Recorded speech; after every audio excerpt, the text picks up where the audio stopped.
Shalom, selamat pagi saudaraku. Setiap kita orang Kristen itu dituntut punya standar kesucian yang sempurna. Sempurna seperti siapa? Seperti Bapa, serupa dengan Tuhan Yesus. Berarti saudaraku, kalau kehidupan kita belum seperti Yesus, berarti belum dikehendaki oleh Bapa. Berarti belum melakukan kehendak Bapa. Dan itulah yang disebut dengan hamartia atau kemelesetan. Saudaraku, dosa dunia itu sudah ditanggulangi oleh Tuhan Yesus Kristus. Semua orang yang menerima pribadi Yesus dimerdekakan dari kutuk dosa.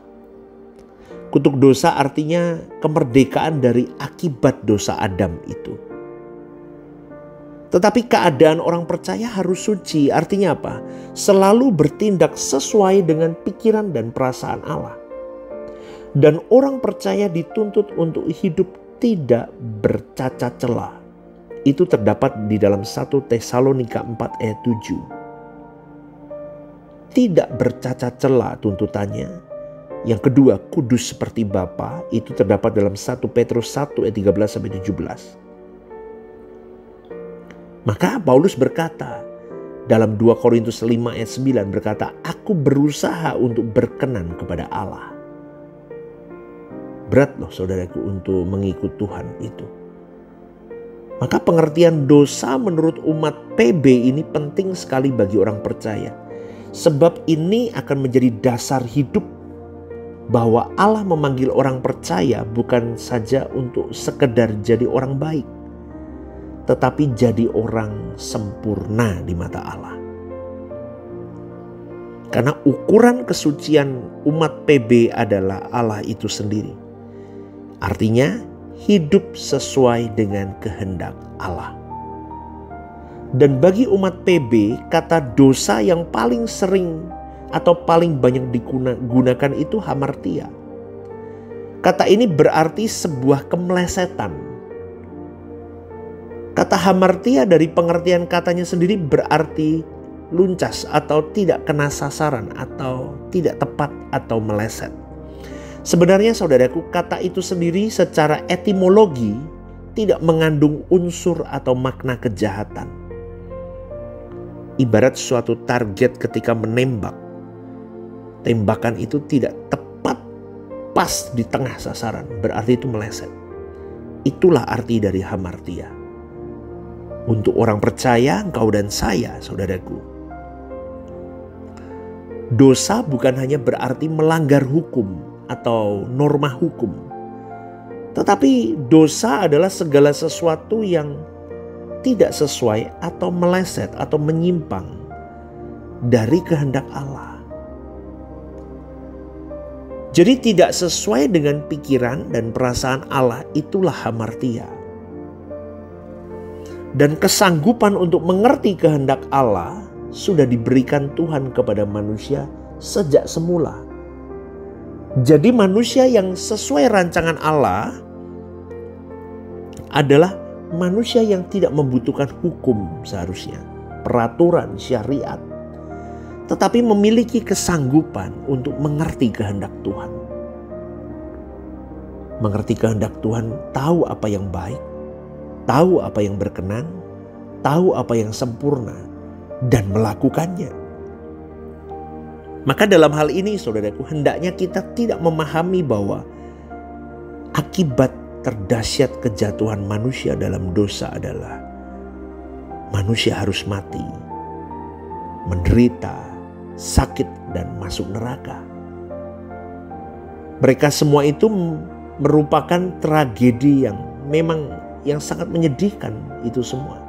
Tetapi hal yang paling tragedi dan tragis dalam hidup manusia adalah ketika dia hidup di bumi ini dan tidak mampu mengerti apa yang menjadi kehendak Tuhan, apa yang baik menurut Tuhan, apa yang berkenan menurut Tuhan, dan apa yang sempurna menurut Tuhan, dan tidak melakukan kehendak Allah sepanjang mereka hidup.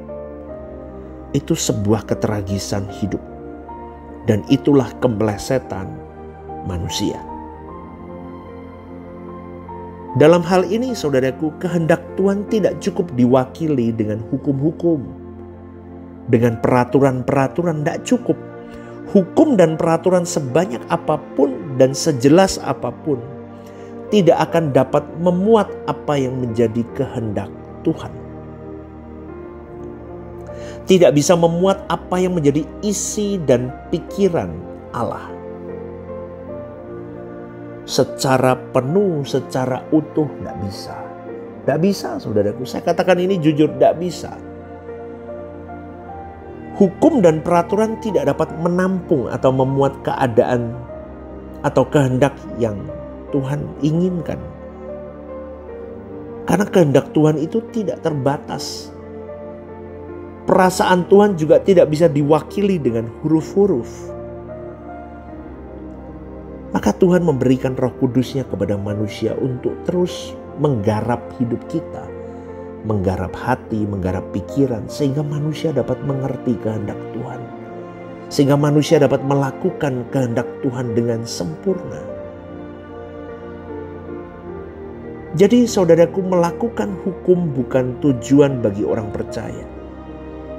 Melakukan hukum bukan tujuan bagi umat pilihan yang menerima karunia Roh Kudus.